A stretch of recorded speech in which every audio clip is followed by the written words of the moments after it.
Pag ang asawa nyo guys is manlulokot babaero at lagi kang sasaktan, ganito gawin nyo. Tiin nyo sa gitna ng kanilang kaligayahan. Yan, yung pantay. Yung gigil na gigil ka. Yan nga. Tapos pitpitin mo ng bongga. Ayan, para wala ng second chance. Ayan. Padamahan mo sa kanya kung gaano kasakit yung pinadama niya sa yung pananakit ng damdamin.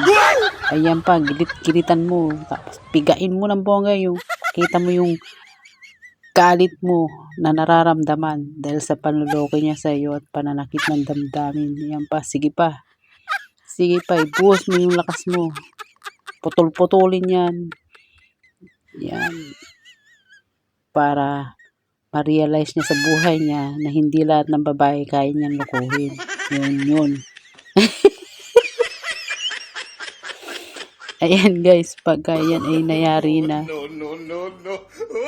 masaya na ang kalooban mo. Ayan, pakain mo sa kanya ngayon yung mga tinagtad mo.